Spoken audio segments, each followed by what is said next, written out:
اور میں ابھی ڈاکٹر اشفاق صاحب سے پوچھ رہا تھا کہ یہ کیا ورڈ ہے، کوڈرجینیا کا مطلب کیا ہے؟ میرا تو کوئی بیک گراؤنڈ نہیں ہے میڈیکل ٹرمز کا، تو اشفاق بھائی نے کہا کہ Asad, coordination through brain, it helps in vision and hearing and coordination, یہی کہا آپ نے۔ اب آپ اس کو جکسٹاپوز کریے 1984 میں،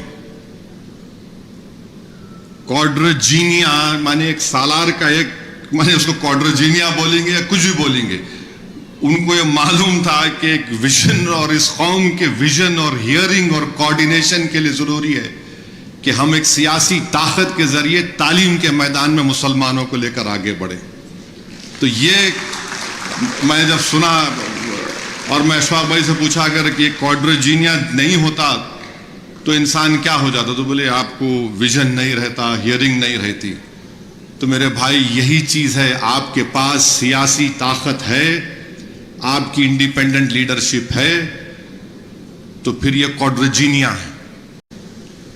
مجھے اچھی طرح یاد ہے کہ 1984 میں جب مجلس اتحاد المسلمین کے ایم ایل ایز کی تائید کی ضرورت پڑی ناڈیلا بھاسکر راؤ کو،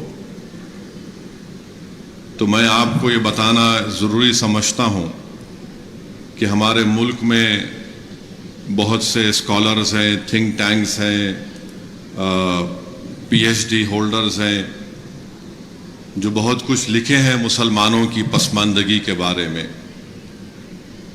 مگر ایک بات آپ کو سمجھانا چاہوں گا کہ کسی بھی قوم کے مستقبل کو اگر اچھا کرنا ہے تو اس لیڈر اور قائد کے پاس ایک وقت آتا ہے، اور اگر اس لیڈر اور قائد میں یا اسٹیٹسمین اگر ہے اور اللہ ان کو توفیق دیتا ہے، اہل دل کی دعائیں ان کے ساتھ ہوتی ہیں، تو وہ ایک فیصلہ اس قوم کے مستقبل کو طے کرتا ہے۔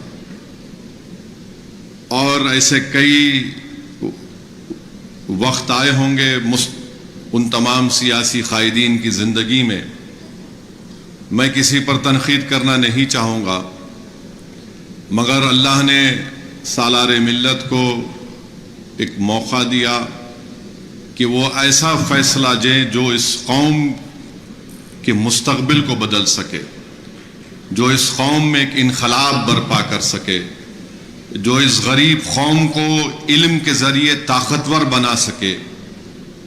اور مرحوم قائد نے ایک فیصلہ لیا، اور سالار نے کہا کہ ہم اپنے ایم ایل ایز کی تائید ناڈیلا بھاسکر راؤ سے کریں گے۔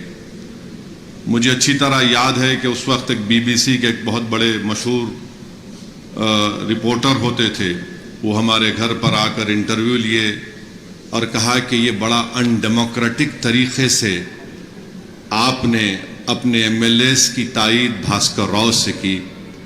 تو سالار نے ایک ہی بات کہی، کیا یہ ڈیموکریسی ہے کہ آپ اس ملک کی سب سے بڑی اقلیت کو ہمیشہ ان کو کمزور کر کے رکھ دیں گے؟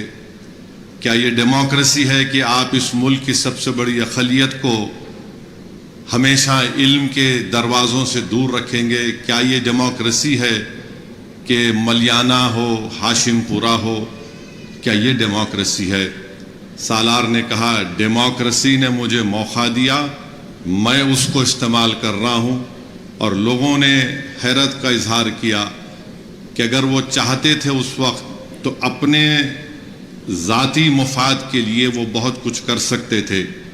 مرحوم قائد نے کہا کہ مجھے اپنی ذات کے لیے کچھ نہیں چاہیے، مجھے صرف ایک کاغذ کا ٹکڑا چاہیے۔ اور آرٹیکل 30 جو کانسٹیٹیوشن میں ہے، ہمارے آئین میں، جو ایک فنڈامنٹل رائٹ ہے، مرحوم قائد نے اس کے تحت ناڈیلا بھاسکر راؤ کی حکومت سے اس وقت کے آندھرا پردیش کے مسلمانوں کے لیے سالار نے کہا کہ میں ایک میڈیکل اور انجینئرنگ کالج کھولوں گا۔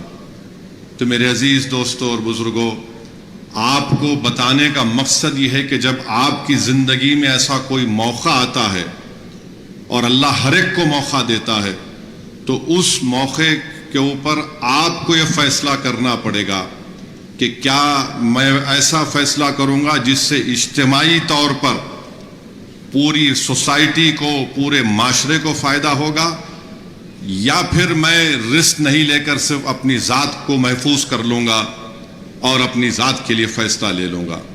سالار نے فیصلہ لیا، ہنسنے والوں نے بڑے مذاق بنائے مرحوم قائد کے کہ یہ شخص ہے جو جذباتی تقاریر کرتا ہے۔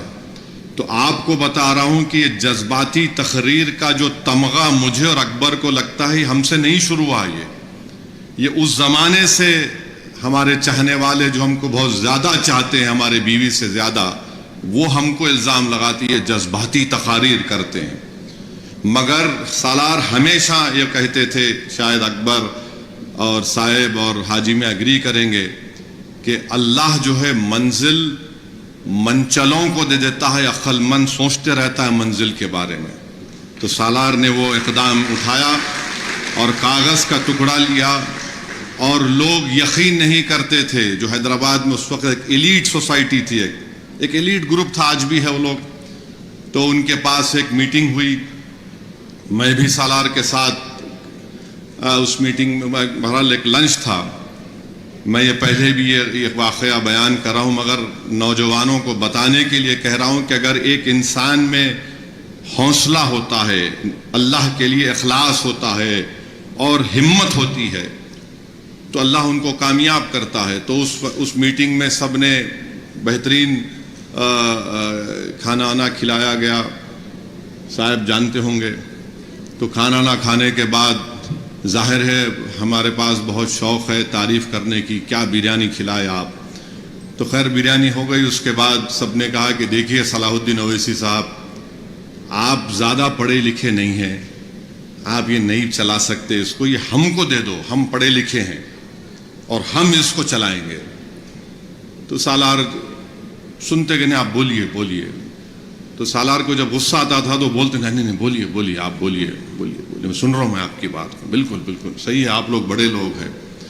تو ہم سمجھ جاتے تھے کہ اب کچھ ہو رہا ہے۔ تو خیر وہ سب سنے، سالار اٹھے اور بولے کہ بہت بہت شکریہ، آپ لوگ میرے کو زحمت دیے، آپ بھی آئے، یہ وقت طے کرے گا کہ میں کیا کرنے والا ہوں۔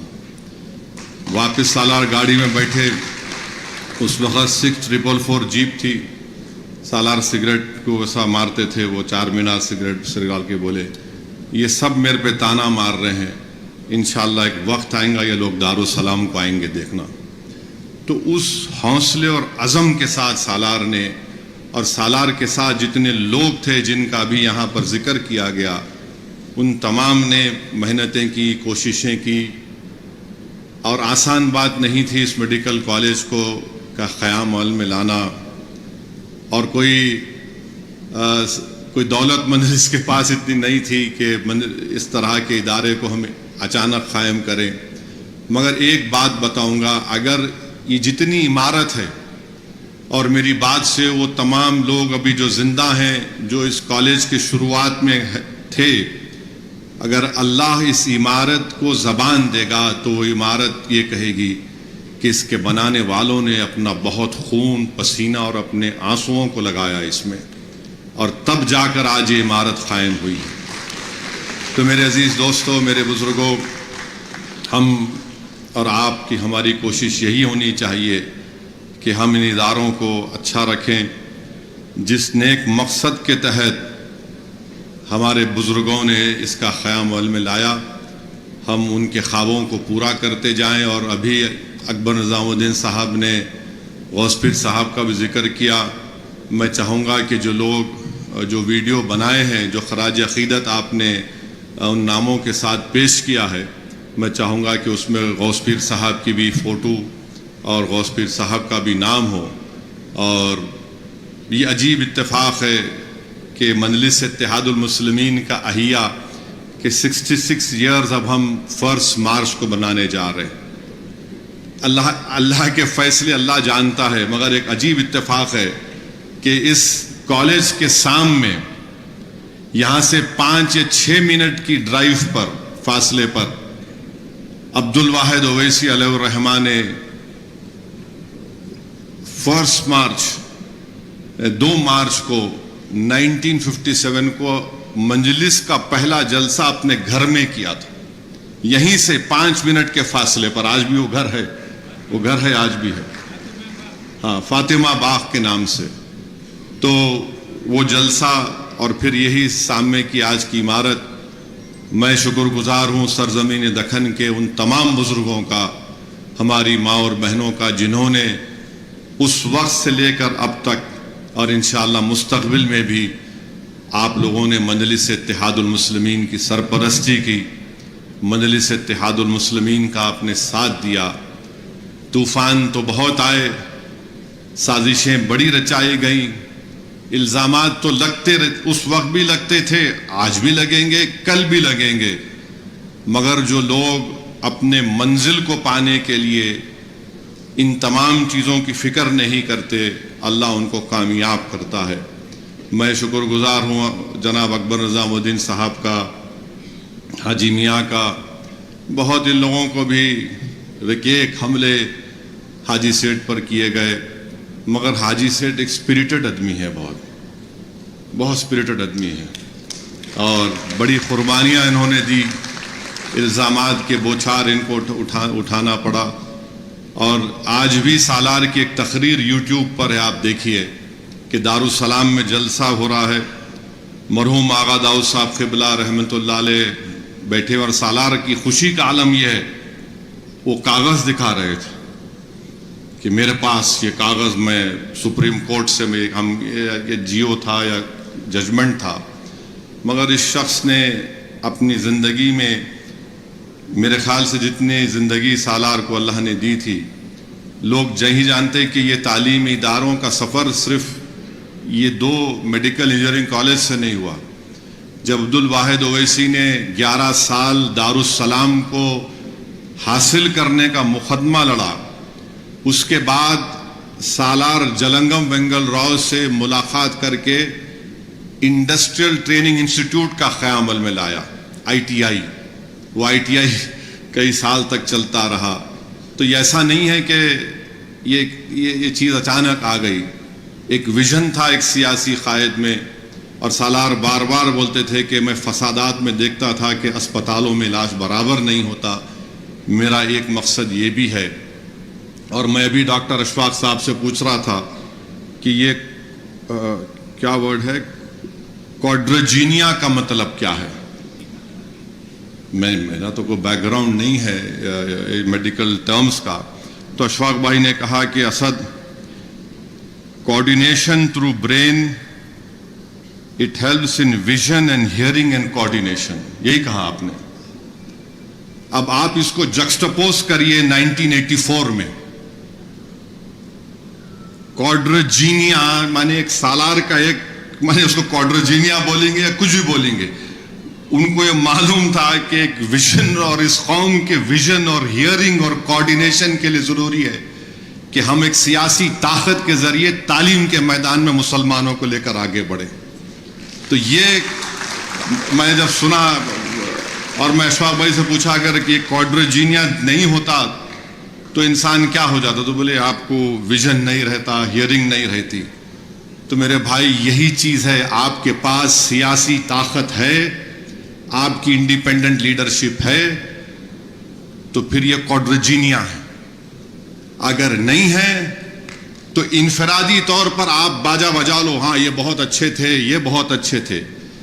کئی لوگ آئے اور چلے جائیں گے اس دنیا سے، مگر لوگ انہی کو یاد رکھتے ہیں جنہوں نے اپنے جانے کے بعد کچھ اس قوم کے لیے چھوڑ کر گئے. وہ کام سالار ملت نے کیا. اور حدیث شریف میں آیا کہ ہم مر جائیں گے، ہم سب زمین کی غذا ہو جائیں گے، مگر ایک اکاؤنٹ ہمارا کھلا ہوتا ہے، بند نہیں ہوتا وہ قبر میں جانے کے بعد بھی، وہ ہماری نیکیاں ہیں.